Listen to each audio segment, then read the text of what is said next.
दोस्तों, इंसान यह सोचता है कि वह सब कुछ करने में सक्षम है और कुछ भी कर सकता है, लेकिन कर्मों के न्याय चक्र से कोई नहीं बच सकता, क्योंकि प्रकृति का यह नियम है कि जो जैसा करेगा वैसा ही भरेगा। जिस तरह अच्छे कर्मों का फल समय आने पर अवश्य मिलता है, ठीक उसी तरह बुरे कर्मों का दंड मिलना भी निश्चित है।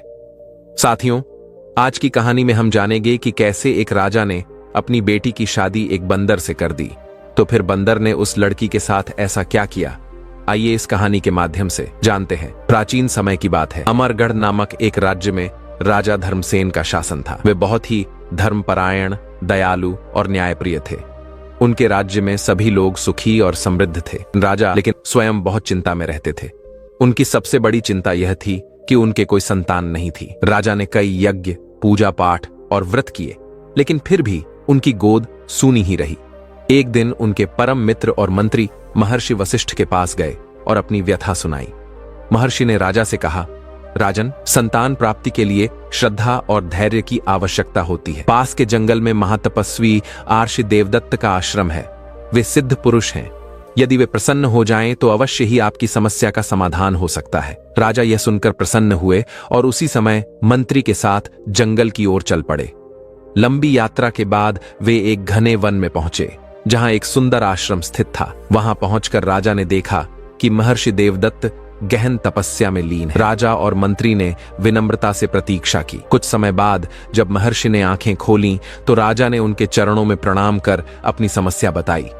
महर्षि ने कुछ क्षण ध्यान लगाया और फिर बोले, राजन, संतान प्राप्ति का वरदान ईश्वर की कृपा से ही संभव है, किंतु मैं तुम्हारी भक्ति और श्रद्धा से प्रसन्न होकर एक उपाय बताता हूं। आश्रम से कुछ दूरी पर एक दिव्य कल्प वृक्ष है। उस वृक्ष से 7 दिव्य फल तोड़कर अपनी 7 रानियों को देना, किंतु याद रखना, जब तुम उन फलों को तोड़कर लौट रहे होगे तब तुम्हें कई रहस्यमयी आवाजें सुनाई देंगी। चाहे कुछ भी हो जाए, तुम्हें पीछे मुड़कर नहीं देखना है। यदि तुमने पीछे देखा तो फल का प्रभाव समाप्त हो जाएगा। राजा ने महर्षि की बातों को ध्यान से सुना और उन्हें प्रणाम कर आगे बढ़ गए।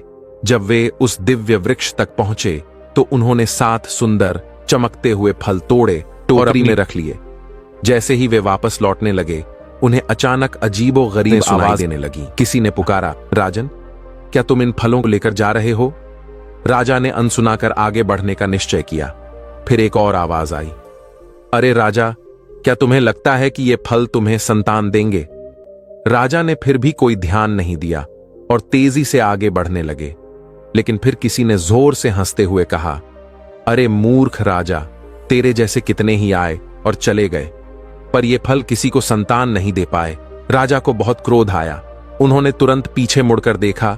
जैसे ही उन्होंने ऐसा किया, उनकी टोकरी में रखा एक फल अचानक हवा में उड़ गया और वापस पेड़ से जुड़ गया। राजा को अपनी गलती का एहसास हुआ, लेकिन अब कुछ नहीं किया जा सकता था। महल में आकर राजा ने अपनी 7 रानी को आम दिए और कहा कि यह लो, इनको खा लो। रानियां कहने लगीं, ये आम तो खट्टे हैं, हम ऐसे आमों का क्या खाएं? राजा धर्मसेन बोला, जैसा मैं कह रहा हूं तुम वैसा ही कर लो। 6 रानियां तो वहीं पर मौजूद थी और उन्होंने अपना अपना आम खा लिया। 7वीं रानी का आम उन लोगों ने रख दिया और दासी को कह दिया, यह 7वीं रानी को जरूर दे दे।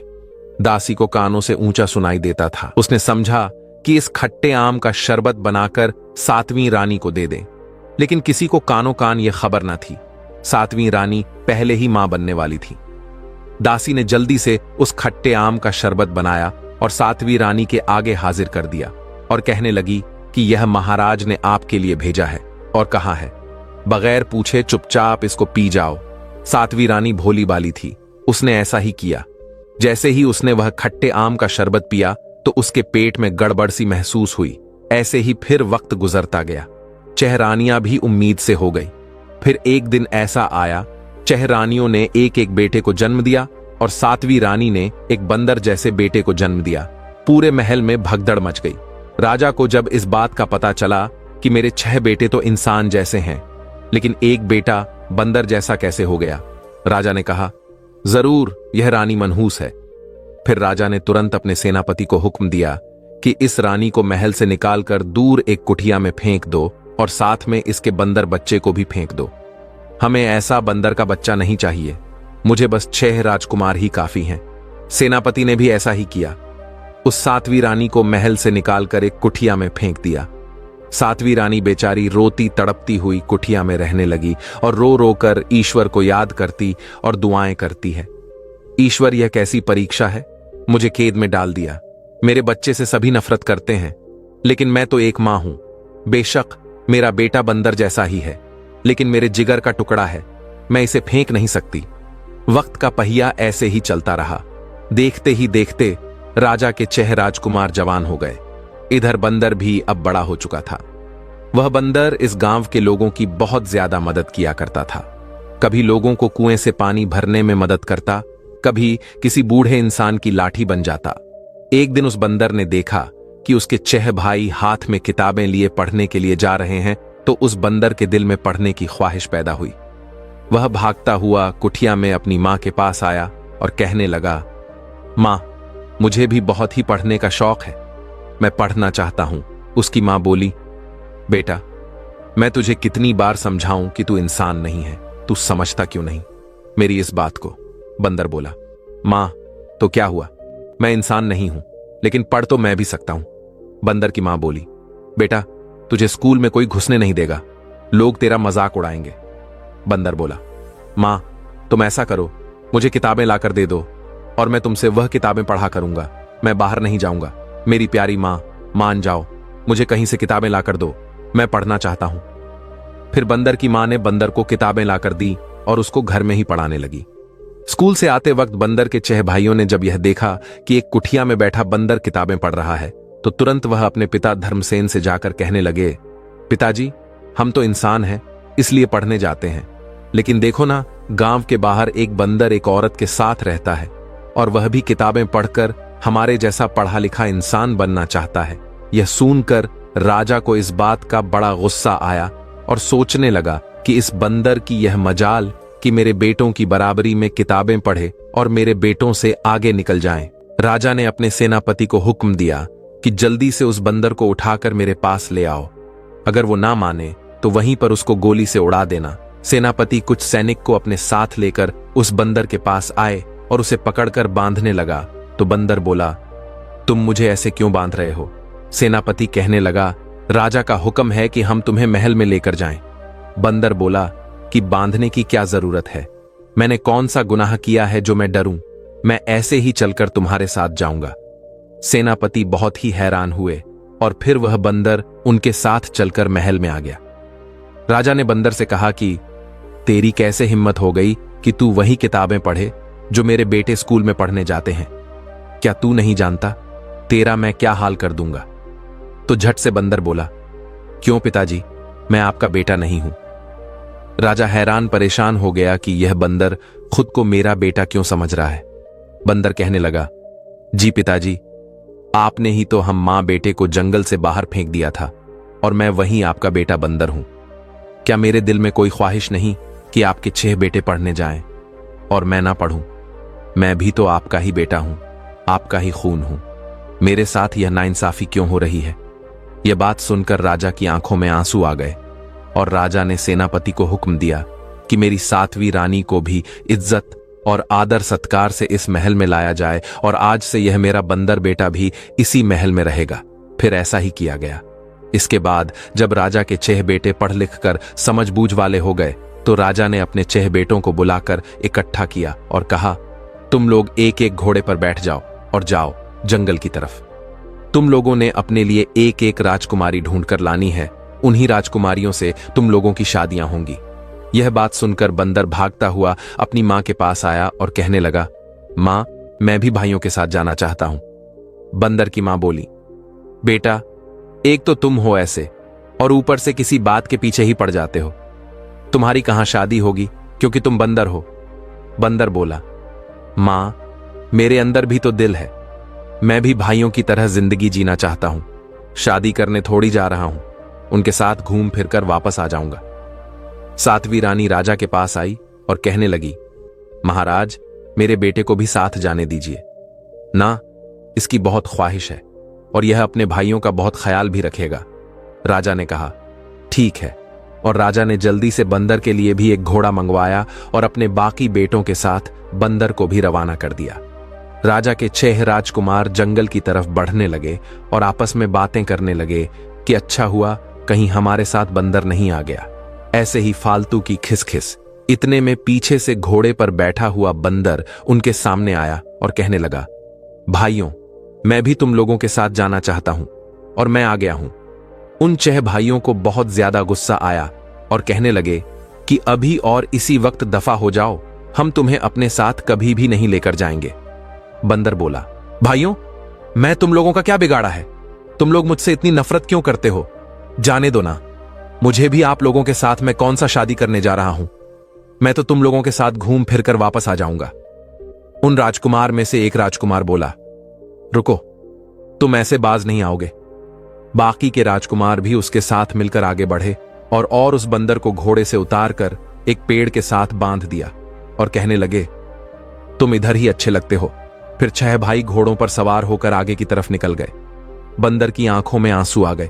कुछ ही दूर गए थे, आगे से 6 भाइयों पर डाकुओं ने हमला कर दिया। डाकुओं ने कहा, ये तो राजकुमार है, हमें इनसे बहुत कुछ मिलेगा, चलो इनको लूटते हैं। उन डाकुओं ने 6 राजकुमार को अगवा किया और सारा सामान लूट लिया और उनको लेकर अपने साथ चलने लगे। चलते चलते उनकी नजर एक बंदर पर पड़ी जो कि एक पेड़ के साथ बंधा हुआ था। डाकुओं के सरदार ने सोचा कि जरूर इन बदमाश राजकुमार ने ही बंदर के साथ ऐसा किया है। इस बेचारे बेजुबान बंदर का क्या कसूर है? डाकुओं ने अपने साथियों को हुक्म दिया कि जाओ इस बंदर को पेड़ से खोल दो। डाकुओं के साथियों ने तुरंत ही बंदर को पेड़ से खोल दिया और वह बंदर काफिले के पीछे पीछे चलने लगा। डाकुओं का सरदार बोला कि अरे, ये बंदर तो हमारे पीछे पीछे ही आ रहा है, चलो कोई बात नहीं, इसे आने दो। डाकू 6 राजकुमार को लेकर एक गुफा में चले गए और 6 राजकुमार को ले जाकर उन्होंने बांध दिया और बंदर से बड़ा ही प्यार करने लगे। बंदर डाकुओं के कभी पांव दबाता, कभी सर दबाता, तो डाकुओं का सरदार कहने लगा, यह कितना अच्छा जानवर है।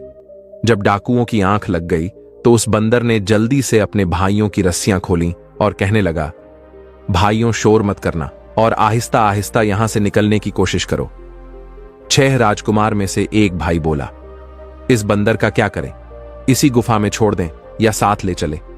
बाकी भाई बोले, इस बंदर ने हमारी जान बचाई है, ऐसा करो इसे भी साथ लेकर चलते हैं। फिर बंदर समेत 6 राजकुमार सफर के लिए निकल पड़े। काफी दूर निकल गए तो उन्हें एक महल नजर आया। 6 राजकुमार महल को देखकर बहुत खुश हुए और कहने लगे, हम इसी महल के अंदर जाते हैं। और बंदर को बोले कि तुम इस महल में आने की कोशिश भी मत करना, तुम तो बंदर हो जाओ, जाकर किसी पेड़ पर घूमो। तुमने हमारी जान बचाई थी तो इसीलिए तुम्हें हम इतनी दूर तक सैर करवा रहे थे, अब तुम यहां से दफा हो जाओ। उस बंदर की आंखों में आंसू आ गए। राजकुमार तो महल के अंदर दाखिल हो गए, लेकिन वह बंदर पेड़ की एक डाली पर बैठकर रोने लगा। इधर 6 राजकुमार महल के अंदर गए तो महल के अंदर राजकुमार सलामत बैठे हुए थे। उस महल में उस राजा की भी 7 बेटियां थीं। राजा 6 राजकुमार को देखकर बहुत ही ज्यादा खुश हुआ, क्योंकि उस राजा की जो 7वीं बेटी थी उसके पैदा होते ही 7वीं रानी का देहांत हो चुका था। राजा ने अपनी उस बेटी को मनहूस बोलकर एक बूढ़ी नौकरानी के साथ एक कुटिया में फेंक दिया था। राजा सोचने लगा, यह 6 राजकुमार हैं, इन 6 राजकुमार के साथ मैं अपनी बेटियों का विवाह करके भेजूंगा। राजा ने उन 6 राजकुमार के लिए अच्छे अच्छे खानों का इंतजाम किया, उनके लिए बिस्तर लगाए गए। दूसरी तरफ कुटिया में राजा की वह बेटी, जिसे उसने मनहूस बोलकर निकाला था, अपनी दासी के साथ रहती थी और उसी को मां मानती थी। उस बेटी का नाम सुंदरी था। सुंदरी को उसकी मां कहने लगी, बेटा, तुम कभी आराम भी कर लिया करो, थक जाओगी, बहुत काम करती हो। सुंदरी ने जवाब दिया, मां, मैं काम नहीं करूंगी तो और कौन काम करेगा, बस मैं नदी से कुछ पानी भर लाऊं, फिर आकर आराम से बैठूंगी। और जाते हुए कहने लगी, मां, क्या सच में मैं अपनी मां को खा गई हूं, जो मेरे पिताजी ने मुझे मनहूस बोलकर इस झोंपड़ी में फेंक दिया। सुंदरी की मां बोली, नहीं बेटा, ऐसी तो कोई बात नहीं, तू हर बात दिल पर ना लगाया कर, ईश्वर ने तेरे लिए कुछ अच्छा ही सोचा होगा। इतना बोलकर सुंदरी मटका लेकर नदी किनारे आ गई और नदी से पानी भरकर जाने लगी। वह बंदर भी पेड़ पर बैठा हुआ था। तो अचानक से बंदर की नजर सुंदरी पर पड़ी। बंदर दिल में सोचने लगा, कितनी खूबसूरत लड़की है और ऊपर से इतना रोए जा रही है। आखिर इसे क्या परेशानी होगी, और दिखने में बिल्कुल राजकुमारी लग रही है, लेकिन उसने फटे पुराने कपड़े पहने हुए हैं। फिर उस बंदर ने सुंदरी का पीछा किया और चलते चलते सुंदरी की कुटिया तक पहुंच गया। उसे कुटिया के अंदर से रोने की आवाजें आईं। वो बंदर कुटिया के कुछ और करीब गया तो उसे कुछ बातें सुनाई दी।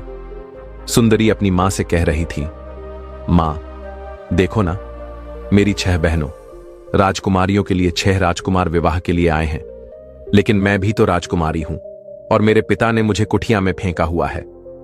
इतना बोलकर सुंदरी रोने लगी। सुंदरी की बात सुनकर बंदर का दिल उदास हो गया और सोचने लगा कि इसका भी मेरे जैसा ही हाल है। मुझे भी मेरे पिता ने घर से निकालकर एक कुटिया में फेंक दिया था और इसको भी इसके पिता ने निकालकर एक कुटिया में फेंक दिया। इतने में सुंदरी अपनी मां से कहने लगी, मां, मैं पानी का एक और मटका ले आऊं, इसके बाद आराम करूंगी। जब सुंदरी कुटिया से बाहर पानी का मटका भरने के लिए आने लगी तो बंदर तुरंत से छुप गया। जब सुंदरी नदी किनारे पहुंची तो क्या देखती है कि उसकी 6 बहनें नदी में नहा रही हैं और सुंदरी को आता देखकर उसे जली कटी सुनाने लगी। देखो देखो, आ गई सुंदरी परी है तो हमारी बहन, लेकिन देखो कैसे टूटी फूटी कुटिया में रहती है, और हमारे नसीब, देखो हमारे लिए राजकुमार आए हैं।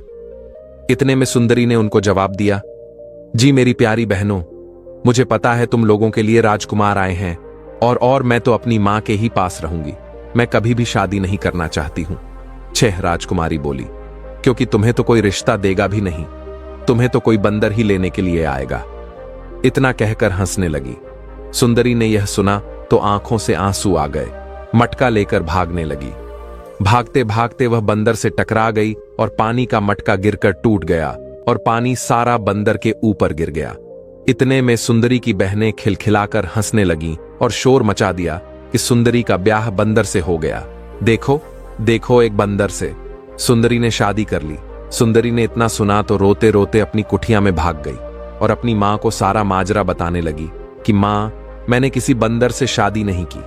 मेरी बहनों ने तो पूरे महल में अफवाह फैला दी कि मैंने बंदर से शादी कर ली, लेकिन मां, मैं तो वैसे ही टकरा गई और पानी का मटका टूट गया था। इतने में सुंदरी के पीछे पीछे बंदर भी उस कुटिया में आ गया और झट से बोला, मां, ये राजकुमारियां झूठ बोल रही हैं। सुंदरी की मां ने जब बंदर को बोलते देखा तो हैरान परेशान हो गई और सोचने लगी, यह बंदर बोल भी रहा है और ऊपर से मुझे ही मां बोल रहा है। फिर बंदर ने सारा वाकया सुंदरी की मां को बताया कि मैं भी तो एक राजकुमार ही हूं। मेरे 6 भाई भी मेरे साथ बहुत बुरा सलूक करते हैं। अगर मैं बंदर हूं तो इसमें मेरा क्या कसूर है? और मां, वैसे भी आपकी बेटी को सबने बदनाम तो कर ही दिया है, तो क्यों ना आप अपनी बेटी की शादी मुझसे करवा दो। आपकी 7वीं बेटी के लिए 7वां राजकुमार हाजिर है। सुंदरी की मां ने जब सुंदरी से पूछा, क्या तुम इस शादी के लिए राजी हो? तो सुंदरी शर्मा कर पीछे हट गई। फिर सुंदरी की मां ने चुपचाप बंदर की शादी अपनी बेटी सुंदरी से करवा दी। बंदर खुशी से कूदकर महल में अपने भाइयों के पास गया और कहने लगा, देखो, तुम लोगों की अभी सुबह शादी है, लेकिन मैंने अभी अभी शादी कर ली, वह भी इस महल की राजकुमारी से।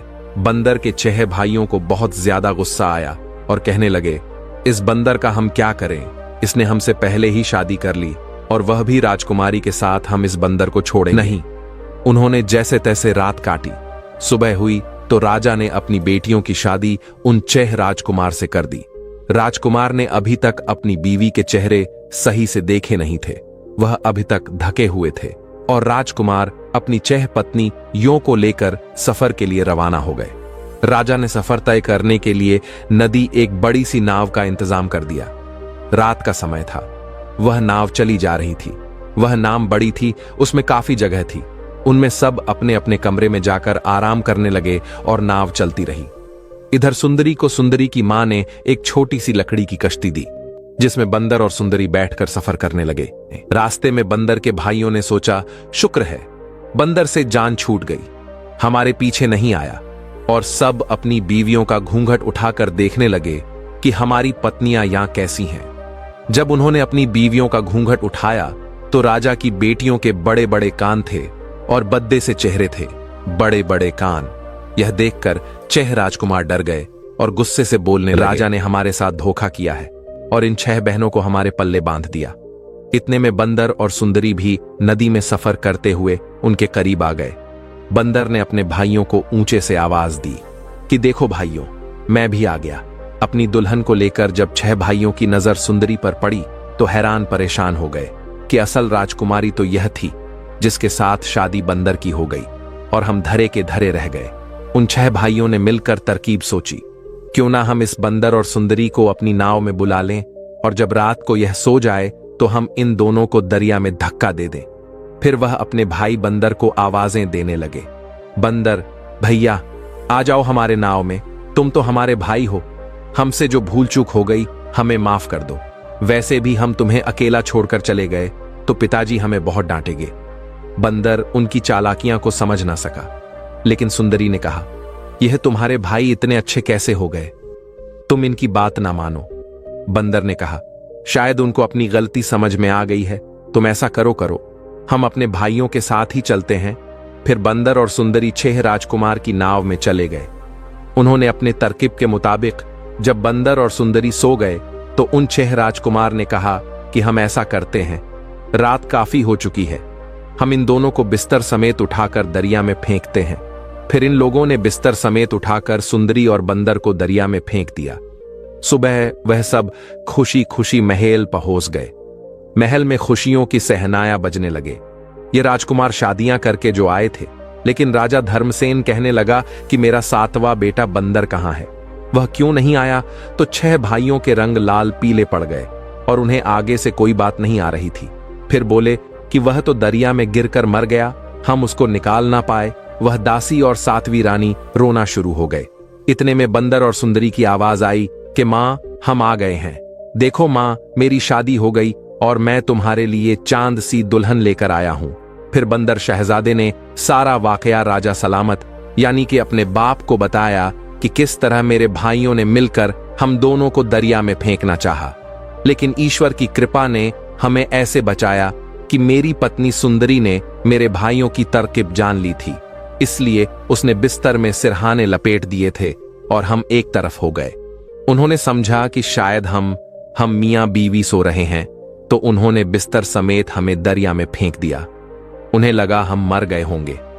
राजा को यह बात सुनकर बहुत गुस्सा आया। राजा ने गुस्से में आकर अपने 6 बेटों और बहुओं को कहा, अभी और इसी वक्त निकल जाओ इस महल से, तुम लोग इस महल में रहने के काबिल ही नहीं हो। इसके बाद बंदर राजा और सुंदरी के लिए बहुत ही अच्छा कमरा तैयार किया गया। रात को बंदर राजकुमार और सुंदरी जब अपने कमरे में लेट गए तो आधी रात को सुंदरी ने महसूस किया जैसे बंदर की खाल से इंसानी पांव बाहर आ रहा है। सुंदरी बहुत हैरान हुई और परेशान हो गई और डर के मारे मुंह पर सादर ओढ़कर सो गई। और जब सुबह हुई तो बंदर राजकुमार की मां से कहने लगी, अम्मा, रात को मैंने बिस्तर में से बंदर की खाल से इंसानी पांव बाहर आता देखा। सुंदरी की सास बोली, बेटा क्यों मजाक कर रही हो, तुम कैसी बातें कर रही हो, मेरा बेटा पैदाइशी बंदर है, तो यह तुम्हारी गलत फहमी होगी। सुंदरी बोली, शायद मां ऐसा ही हो, लेकिन आज रात फिर मैं इस बात का ध्यान रखूंगी। दूसरी रात जब सुंदरी बिस्तर पर लेटी, आधी रात को जब उसकी आंख खुली तो उसने देखा वैसे ही बंदर की खाल पड़ी हुई है और उसमें बंदर मौजूद नहीं। उसने भागकर राजा धर्मसेन और रानी को सारा वाकया बताया तो उन्होंने सुंदरी से कहा, तुम ऐसा करो, सबूत के तौर पर उस खाल को हमारे सामने लेकर आओ। तो सुंदरी तुरंत से खाल बिस्तर से खींचकर उनके पास ले गई। इसके बाद राजा ने एक अंगीठी में आग जलवाई और उसमें उस खाल को फेंक दिया, और सब मिलकर जब बंदर के कमरे में गए तो वहां बंदर मौजूद नहीं था। एक खूबसूरत लड़का खड़ा हुआ था। राजा उसे गुस्से से देखा और कहने लगे, हमारा बंदर राजकुमार किधर है और तुम कौन हो? तो बंदर राजकुमार खुश होते होते अपने पिता के गले लग गया और कहने लगा, आखिरकार सुंदरी ने सबको बता ही दिया। दरअसल में पिताजी हुआ कुछ यूं, मुझे एक साधु बाबा ने बता दिया था, जब तुम्हारी शादी हो जाएगी तो तुम शादी की रात ही इंसान बनना शुरू हो जाओगे। तो देखो, आज मैं बंदर से इंसान बन गया हूं। सब मिलकर बहुत खुश हुए और फिर सुंदरी और राजकुमार ने अपने भाइयों और भाभियों को भी माफ कर दिया और मिलकर खुशी खुशी अपनी जिंदगी गुजारने लगे। दोस्तों, आशा करता हूं कि इस कहानी से आपको बहुत कुछ सीखने को मिला होगा। अगर वीडियो आपको अच्छी लगी हो तो वीडियो को लाइक और इस वीडियो को अपने दोस्तों के साथ शेयर जरूर करें और हमारे इस चैनल को सब्सक्राइब करना ना भूलें। आपका एक लाइक और सब्सक्राइब हमें आगे बढ़ने के लिए मोटिवेट करेगा। अगर आपके अपने कुछ विचार हो तो हमें कमेंट बॉक्स में कमेंट करके जरूर बताएं। तो मिलते हैं अगली कहानी में। मस्त रहे और स्वस्थ रहे और देखते रहे बोधी थिंक्स पाए की स्टोरी की नई नई वीडियोस। धन्यवाद।